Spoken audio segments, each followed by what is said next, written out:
कल का session interesting था। अपफ्रंट दिखाया भी था इंटरडे चार्ट, शुरुआती वॉलेटिलिटी, उसके बाद सेकेंड हाफ में एक बढ़िया ट्रेंडिंग डे। ऐसे में पहले समझ लेते हैं सेटअप कैसा है, उसके बाद इन बेंचमार्क्स के अप्रोच पे उतरेंगे। कैसा लग रहा है सेटअप? अब सेटअप में तो वही दिक्कत है एफआईएस बेच रहे हैं, डीआईएस खरीद रहे हैं।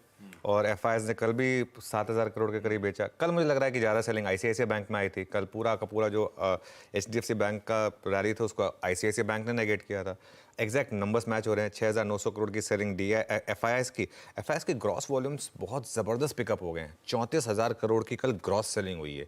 ये अपने आप में एक अच्छी चीज़ नहीं है, क्योंकि इसका मतलब ये है कि अभी भी हायर लेवल पर इवन एचडीएफसी बैंक में भी सेलिंग है। मैं कल की रैली से बिल्कुल वो नहीं हूँ कि बस अब बॉटम बन गया। मेरे ख्याल से यहाँ पर अभी भी दिक्कत रहेगी। ये स्टॉक और 2-3 52 वीक लोज बनाएगा और ये यहाँ पर अभी भी मुझे लग रहा है कि एफआईएस और सेल करेंगे। कल पहली बार ऐसा हुआ है कि आईसीआईसीआई बैंक का वैल्यूएशन एचडीएफसी बैंक के ऊपर आ गया, फर्स्ट टाइम इन हिस्ट्री। और वो भी एक ऐसा बैंक जो एक समय पे 3x ट्रेड करता था आईसीआईसीआई बैंक के वैल्यूएशन के। आईसीआईसीआई बैंक 2 टाइम्स ट्रेड करता था, एचडीएफसी बैंक अपने पीक पे 6 टाइम्स ट्रेड करता था। फिर 6 टाइम्स को 4.5 टाइम पे न्यू नॉर्मल बन गया था।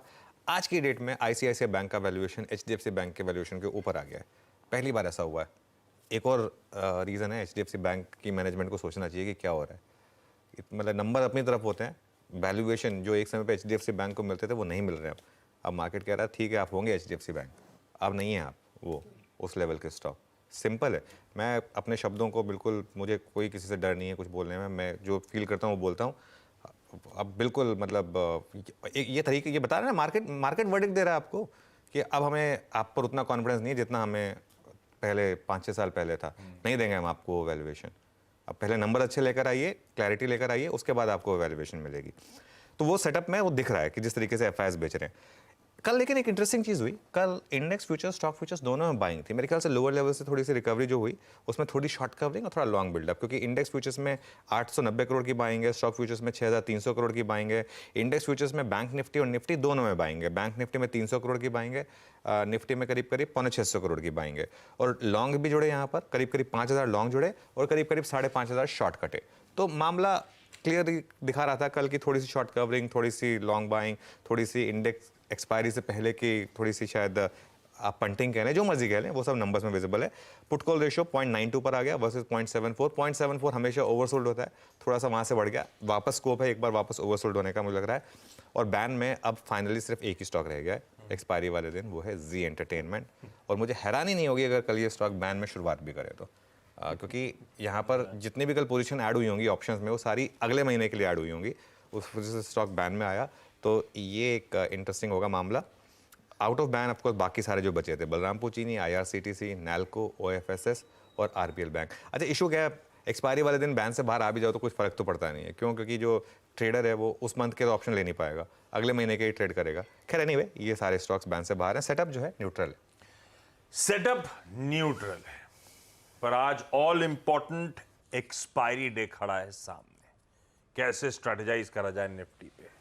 हालांकि पहले आजकल ऐसा दिन हो गया कि निफ्टी बैंक समझने के बाद समीकरण निफ्टी का अप्रोच, लेकिन उस पे बाद में आता हूं। निफ्टी का सेटअप कैसा, क्या अप्रोच होगा आज? बिल्कुल निफ्टी का अप्रोच देखिए, आज क्योंकि एक्सपायरी है और कल एक बड़ा मूव आ चुका है, आज लेवल बेस्ड ट्रेडिंग होगी। अब आप कहेंगे कल आप कर रहे थे लेवल बेस्ड ट्रेडिंग, नहीं है क्योंकि कल नहीं थी। कल देखिए कि किसी लेवल ने काम नहीं किया होगा, लेकिन मार्केट ने आपको शानदार ट्रेड्स दी दोनों तरफ की। आज अपने आप को लेवल बेस्ड रखें। क्यों? क्योंकि आज एक्सपायरी है मंथली वाली। तो इसके लिए पहला रेजिस्टेंस है 21,565 और बड़ा रेजिस्टेंस है 21,630। ये कहाँ से लेवल्स आए? ये जो दो कॉल राइटर्स का सबसे बड़े जोन है, पहला 21,500 पर और दूसरा 21,600 पर। 21,500 की कॉल का प्रीमियम 65 रुपये, 21,600 की कॉल का प्रीमियम 30 रुपये। उसके हिसाब से सिंपल अरिथमेटिक में 21,565, 21,630।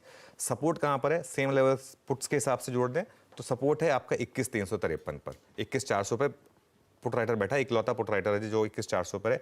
21,353 के नीचे दिक्कत है और फिर बड़ा सपोर्ट आएगा आपका 21,137 पर, जो कि है सीरीज लो, कल का लो सीरीज लो 21,137। ट्रेड क्या होगी? 21,500 से 21,550 का रिजेक्शन आए। और देखिए इस चीज़ को समझिए, मैं ये नहीं कह रहा हूँ कि इस जोन में आपको बेच देना है, बेचने का जोन यही है, लेकिन रिजेक्शन पर अगर रिजेक्शन आए, मार्केट की रैली फेल हो, वहां पर बेचें और 21,600 का एक स्टॉप लॉस लगा दें।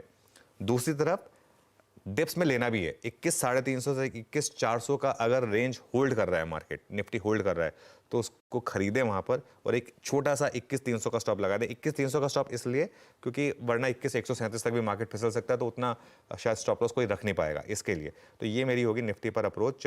डिप्स पर लेना ज़रूर है निफ्टी, क्योंकि निफ्टी में बाकी सेक्टर्स में स्ट्रेंथ है, रिलायंस में, आईटी में, एफएमसीजी में, फार्मा में, मेटल्स में। इसके लिए निफ्टी में बहुत ज़्यादा गिरावट नहीं है, टिकाऊ गिरावट नहीं है। लोअर लेवल से रिकवरी इसीलिए आती है निफ्टी में, क्योंकि बाकी के सेक्टर्स जो हैं वो ठीक ठाक कर रहे हैं। तो लोअर लेवल पे खरीदना है, हायर लेवल पे बेचना है। बहुत बढ़िया। ये है निफ्टी का आज का अप्रोच, लेवल बेस्ड ट्रेडिंग का दिन, और वो लेवल्स ब्यूटीफुली आपकी स्क्रीन पे रख भी दिए जो चर्चा में आए थे। निफ्टी बैंक प्लीज स्क्रीन पर लेकर आइए। आपने वो अपफ्रंट मेंशन करा 200 डीएमए की अहमियत, वो अपनी जगह। आप अभी भी मेंशन करो एचडीएफसी बैंक में शायद हो सकता है पेन बचाओ। ऐसे में फिर आज अप्रोच क्या रखूं, इसमें क्या देखूं? देखिए, एचडीएफसी बैंक का पेन है, आईसीआईसीआई बैंक काफ़ी पेन था, एक्सिस आईसीआईसीआई दोनों कल लद गए। बिल्कुल दोनों। और एक चीज़ बहुत क्लियर है, मार्केट सिर्फ एक चीज़ पे फोकस कर रहा है, नेट इंटरेस्ट मार्जिन। बस वो अगर आपका ख़राब है और अगर वो ट्रेजेक्ट्री ख़राब है, तो मार्केट अभी कुछ टाइम के लिए आपको यहाँ पे पैसा बना के नहीं देगा। आईसीआईसीआई बैंक ने एक्चुअली भले ही वैल्यूएशन को क्रॉस जरूर किया एचडीएफसी बैंक के, लेकिन उसका बड़ा कारण एचडीएफसी बैंक की डी रेटिंग है। आईसीआईसीआई बैंक ने चला, एक साल का चार्ट देखेंगे ना आईसीआईसीआई बैंक का, मेरे ख्याल एक साल पहले भी 1000 पे था, एक साल पहले भी 1000 पे था, कल भी 1000 पे ही है, साल के बीच में भी 1000 पे ही था ये स्टॉक। तो इसमें कोई ऐसा वो नहीं है, थोड़ा चला है करीब करीब 17%, लेकिन अगर वो भी शुरू के उसके बाद जो मूव आया था उसके बाद से फ्लैट ही रहा है ये भी। तो खैर एनीवे, पॉइंट मेरा ये है कि बैंक निफ्टी में रेंज बढ़ी है और उस रेंज में आपको ट्रेड करना है। जहां दिक्कत मिले, जहां आपको लगने लगे फर्स्ट साइन ऑफ ट्रबल, बेच दे बैंक निफ्टी को और डे हाई का स्टॉप लॉस लगा दें। First sign of trouble day high के स्टॉप लॉस के साथ। वो लेवल कहाँ होंगे इसलिए मैं लेवल नहीं दे रहा हूँ यहाँ पर।